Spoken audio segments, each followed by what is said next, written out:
Quiero que leamos Primera de Juan 4:19. Primera de Juan capítulo 4, el verso 19.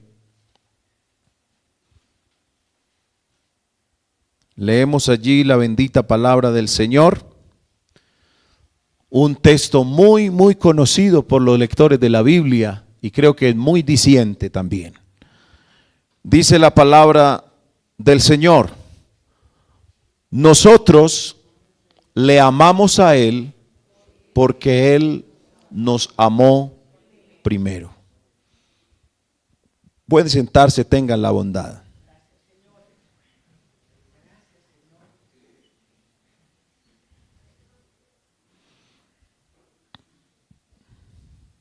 Nosotros le amamos a Él porque Él nos amó primero.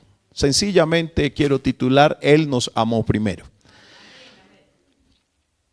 Cuando leemos la palabra del Señor en Marcos 12:30 nos dice: y amarás al Señor tu Dios con todo tu corazón, con toda tu alma y con toda tu mente y con todas tus fuerzas. El Señor reitera y hace un énfasis para decir: este es el principal mandamiento. Hay que amar con todo lo que somos a este ser tan maravilloso que es el Señor. Y yo creo que si pensamos en las razones por las cuales nosotros le amamos, hay razones y motivos maravillosos por lo cual este texto está claramente diciendo: nosotros le amamos a Él porque Él nos amó primero.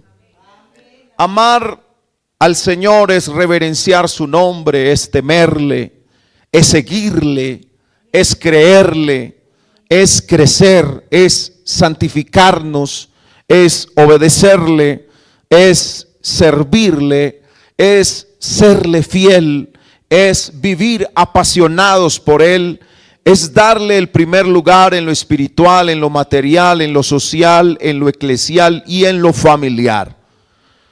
Por ser nuestro gran Dios y Salvador, merece todo nuestro amor, toda nuestra entrega. Cuando nosotros nos damos cuenta de esta gran revelación que tenemos nosotros de conocer al que es verdadero, que sabemos que Jesucristo es veraz, que su palabra es viva, porque cuando las palabras son auténticas y son veraces, normalmente se cita el Antiguo Testamento para dar veracidad a esas palabras que tienen vigencia en el Nuevo Testamento. La palabra del Señor nos habla, hablándonos de ese gran milagro que el Señor Jesucristo hizo en Lázaro. Era un hombre que llevaba 4 días de muerto. Y vemos que después de ese milagro había algo especial en la casa de Marta, de María y de Lázaro. Había algo especial en esa casa que Jesús, cuando iba a Betania, no iba a otro lugar. Las referencias bíblicas dice que era allí donde el Señor le gustaba estar. Y pensando en eso, qué bueno que el Señor le guste estar en nuestra casa. Sabemos también que el Señor Jesucristo a sus discípulos les enseñó por qué era necesario que Él padeciera por nosotros. Y Él les dice que era necesario el cumplimiento de la ley y los profetas. Y cuando el Señor se manifiesta en carne, la Biblia dice que Él nació, creció, se sujetó a sus padres, que comió, que durmió, que tuvo hambre en los días de su carne. Pero no podemos quedarnos solo mirando esa parte humana, sino también hay que ver la parte divina. Y en esa parte divina vemos que Él sanaba, daba libertad a los oprimidos, Él consolaba. Y Él se lleva al monte de la transfiguración a 3 de sus discípulos, a Pedro, a Juan y a Jacobo. que son testigos oculares y presenciales no solo de la humanidad de Cristo, sino también de su divinidad. Y en ese monte de la transfiguración aparece Moisés y Elías hablando con Jesús. La Biblia dice que Jesús se transfiguró de tal manera que su imagen se hizo tan fuerte, tan poderosa como el sol cuando resplandece en su fuerza. Y allí estaba Pedro, Juan y Jacobo y observaban con gran asombro todo lo que allí sucedía, y aparece en escena Moisés y Elías. Y la pregunta es, ¿qué hacía Moisés y Elías allí? Moisés representa la ley, Elías representa a los profetas. Y estaba Jesucristo allí como Rey del universo. Pedro, Juan y Jacobo representan la iglesia del Nuevo Testamento. Allí está centrado todo el universo, porque Jesucristo reúne todo el pasado, todo el presente y todo el futuro. Porque Jesucristo es el mismo ayer, hoy y por todos los siglos. Jesucristo es el primero y es el último. Alabanzas al nombre del Señor Jesucristo. A nosotros nos debe importar lo que le importa a Jesús. Y Jesucristo nos dijo: buscad primeramente el reino de Dios y su justicia. El único justo, el único bueno es Jesucristo. Pero Dios se revela por fe y para fe, como está escrito: mas el justo por la fe vivirá. Primero es Dios, primero es su justicia, y lo demás es lo demás. Saber, hermanos, que estamos en el verdadero Dios y la vida eterna nos debe dar la seguridad para vivir confiados, para vivir amando a este Dios que nos ha amado con amor eterno. Alabanzas al nombre del Señor Jesucristo. Nosotros no vivimos de teorías. Nosotros estamos en un fundamento firme. Segunda carta a Timoteo capítulo 2, el verso 19 nos dice: pero el fundamento de Dios está firme.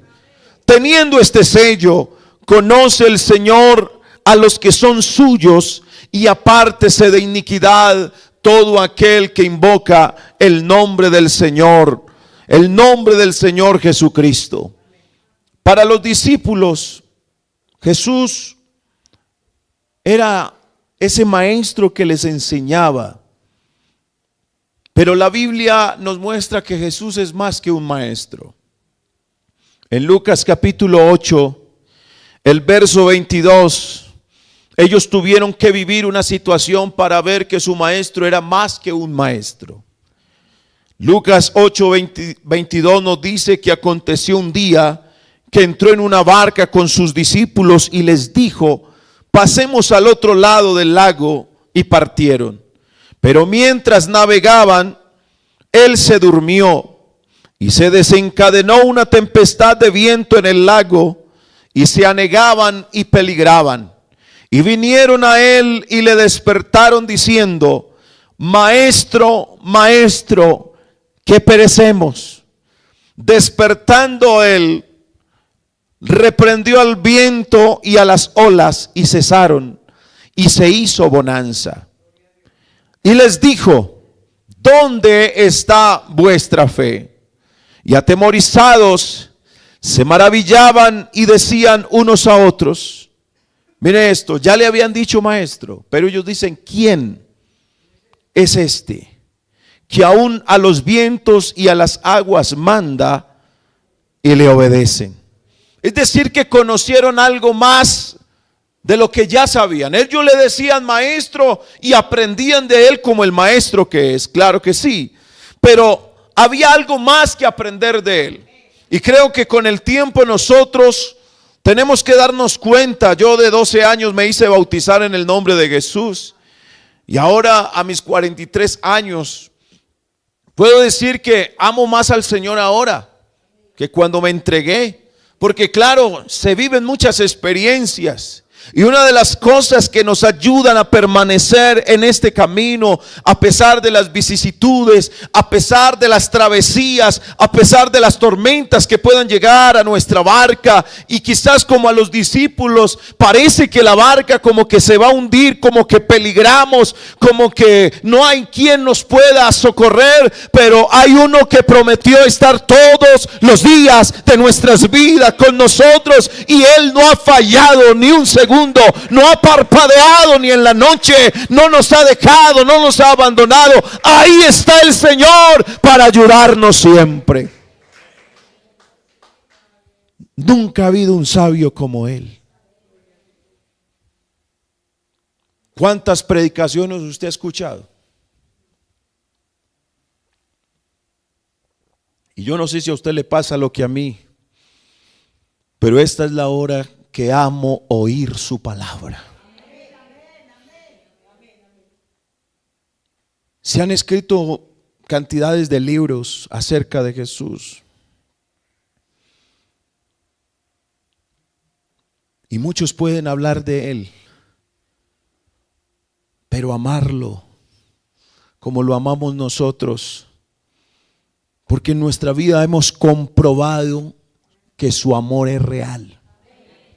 A nosotros no nos vendieron un cuento chino, ni esta Biblia que tenemos habla de una historia lejana, sino que esa historia se asemeja a la vida nuestra.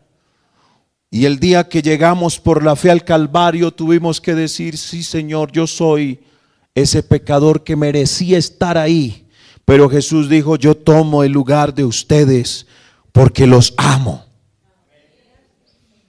Nosotros, hermanos, necesitamos todavía de ese amor. Todavía necesitamos de esa fuente del amor, de la sabiduría, que es el Señor Jesucristo. La Biblia diciéndonos allá en la primera carta a Timoteo, capítulo 1, el verso 17: por tanto, al Rey de los siglos. O sea que no es un rey que se quedó en la historia, es el Rey de los siglos. Pueden pasar los siglos que sea, y Él será el Rey de los siglos, el inmortal, invisible, al único y sabio Dios, sea honor y gloria por los siglos de los siglos. Amén. En Lucas 11:32 nos dice que los hombres de Nínive se levantarán en el juicio con esta generación y la condenarán, porque a la predicación de Jonás se arrepintieron, y he aquí más que Jonás en este lugar. ¿Cuánto estuvo Jonás en el vientre del pez? Y así estuvo el Señor, como Jonás estuvo en el vientre del pez 3 días y 3 noches, estuvo el Señor en el corazón de la tierra 3 días y 3 noches. ¿Sabe que para los romanos ellos le dan grande importancia a la gloria y el esplendor de la historia de ellos? Por eso sus huestes, sus tropas, en los escudos tenían un símbolo de una gran águila, y con eso estaban mostrando su poder y su gloria, el poderío que ellos tenían de su ejército. Y se han escrito muchísimos libros. De hecho, la religión tradicional viene de este imperio. Y se conocían por todos los caminos antiguos. Es más, habían frases que decían como: todos los caminos conducen a Roma, dejando pueblos vencidos a su paso. Y todos proclamaban la gloria de Roma, y todos llegaban supuestamente victoriosos entrando a la ciudad de Roma, trayendo su supuesta gloria. Pero cuando el apóstol Pablo, hablándonos de este gran Señor y Rey, que además es el Rey de los siglos, el inmortal, Pablo, que era ciudadano romano, dice que Cristo es mucho más que esa gloria que decía tener el imperio romano. ¿Y sabe cómo lo llama el Señor? O Pablo llama al Señor, le dice el Señor de gloria. Si el mundo hubiese conocido a Dios mediante la sabiduría de Dios, jamás hubieran crucificado, mire, al Señor de la gloria. A Pablo lo dejaron todos. En muchas ocasiones, ¿cuántas cartas? 13 que son conocidas en el Nuevo Testamento. Todas las congregaciones de ese entonces, muchas de ellas, él fue el pionero que les llevó la palabra. Pero en los momentos más difíciles del apóstol Pablo no estaba ninguna de esas congregaciones para ayudarle. De pronto lo llevarían en oración y quizás muchas de ellas recogían ofrendas para dárselas al apóstol. Pero cuando él habla de la verdadera compañía que él ha tenido en su vida, él escribe en la segunda carta a Timoteo, el capítulo 4, el verso 16 al 18, y miren lo que el apóstol Pablo expresa hablando de todo eso que él había vivido. Y dice, en mi primera defensa, ¿cuántos estuvieron con él?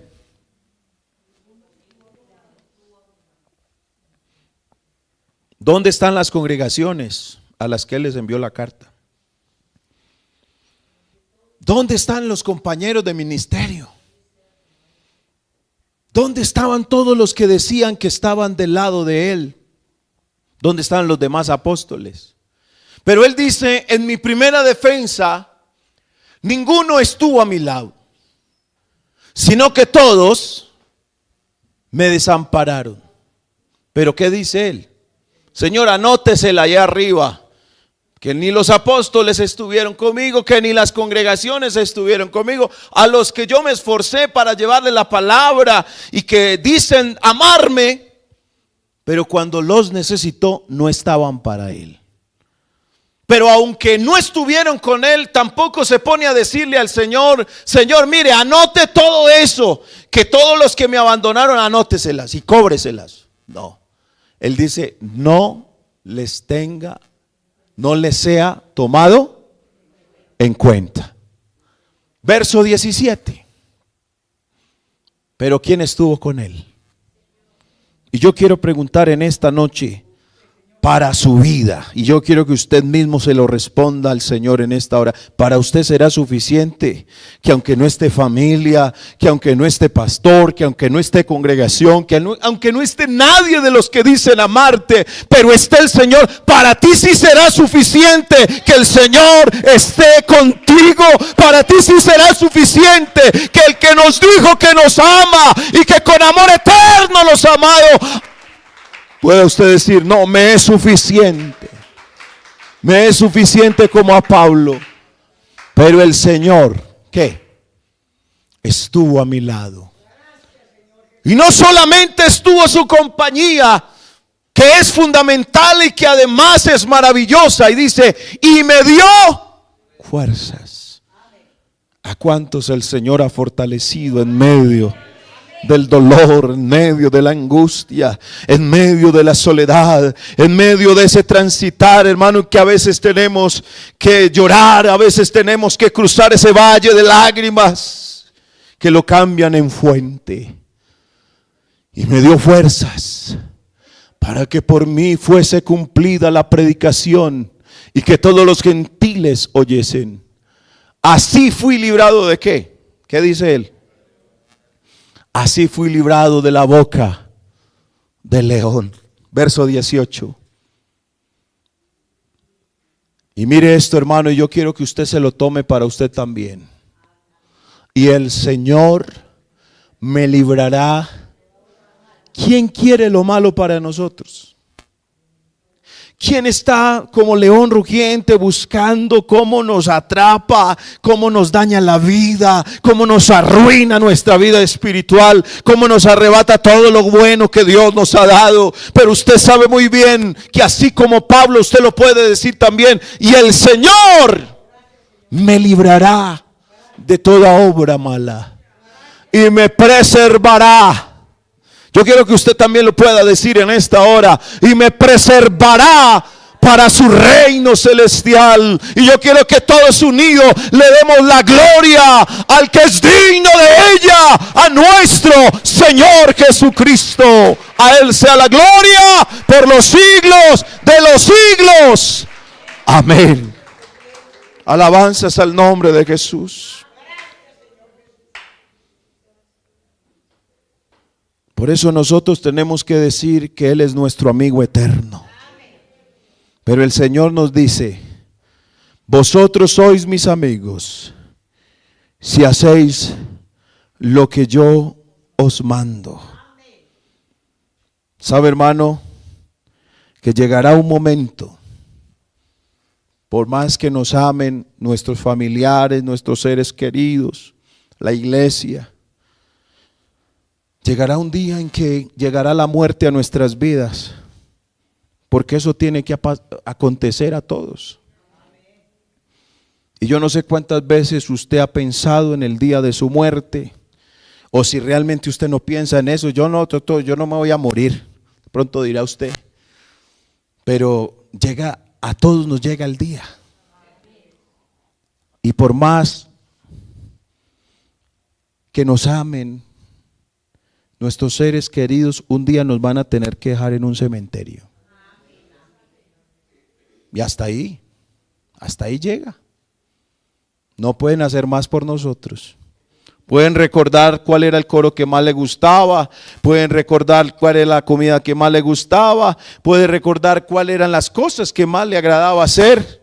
Y todo eso, y muy bonito sale todo eso al mencionarlo, al decirlo, pero hasta ahí llegamos.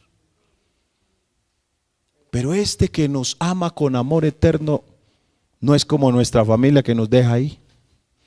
Quizás nos recuerden y nos lleven en el corazón y nos están mentando y recordando, que hacíamos esto, hacíamos lo otro, y podrá haber una recordación, pero nada más.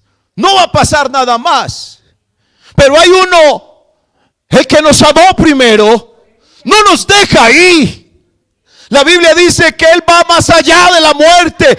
Él va más allá de la muerte con nosotros. Más allá de la muerte, aún Él sigue amándonos. Y hay una esperanza maravillosa de un día encontrarnos con nuestro Salvador y verlo a Él tal como Él es. Y yo no sé cuántos tenemos esta esperanza, porque el que tiene esta esperanza, en Él se purifica así como Él es puro. ¿Cuántos se identifican con el amor de los amores, que es el Señor Jesucristo? Primera de Tesalonicenses, el capítulo 4, el verso 13 dice: tampoco queremos, hermanos, que ignoréis acerca de los que duermen, para que no os entristezcáis como los otros que no tienen esperanza. Porque si creemos que Jesús murió y resucitó, así también traerá Dios con Jesús a los que durmieron en Él. Por lo cual os decimos esto en palabra del Señor, que nosotros que vivimos, que habremos quedado hasta la venida del Señor, no precederemos a los que durmieron, porque el Señor mismo, con voz de mando, con voz de arcángel y con trompeta de Dios, descenderá del cielo, y los muertos en Cristo resucitarán primero. Luego nosotros, los que vivimos, los que hayamos quedado, seremos arrebatados juntamente con ellos en las nubes para recibir al Señor en el aire, y así estaremos siempre con el Señor. Por tanto, iglesia, en esta hora para mí es de gozo y alegría poderle dar este mensaje de aliento. Alentaos los unos a los otros con estas palabras. No te equivocaste el día que decidiste entregarte a Jesús. No te equivocaste el día que te entregaste por completo a Jesús. La mejor decisión que hemos tomado es seguirlo, amarlo y servirle. ¿Cuántos creemos que Cristo viene? Apocalipsis 21:3 dice: y una gran voz del cielo que decía: he aquí el tabernáculo de Dios con los hombres, y Él morará con ellos, y ellos serán su pueblo, y Dios mismo estará con ellos como su Dios. Enjugará Dios toda lágrima de los ojos de ellos, y ya no habrá muerte, ni habrá más llanto, ni clamor, ni dolor, porque las primeras cosas pasaron. Y el que estaba sentado en el trono dijo: he aquí yo hago nuevas todas las cosas. Y me dijo: escribe, porque estas palabras son fieles y verdaderas. Y me dijo: hecho está. Yo soy el alfa y la omega, el principio y el fin. Al que tuviere sed, yo le daré gratuitamente de la fuente del agua de la vida. El que venciere heredará todas las cosas, y yo seré su Dios, y él será mi hijo. Pero los cobardes e incrédulos, los abominables y homicidas, los fornicarios y hechiceros, los idólatras y todos los mentirosos tendrán su parte en el lago que arde con fuego y azufre, que es la muerte segunda. Pero usted y yo, mi hermano, estamos asegurados en él. Él nos ha hecho morada para él vivir en nosotros. Somos morada de Dios en el Espíritu. Estas palabras son fieles y son verdaderas. Yo no sé, hermano, si usted algún día ha pensado que el tiempo que usted ya en el Señor lo ha perdido, o usted piensa que el tiempo que usted y yo invertimos en el Señor es el tiempo mejor invertido.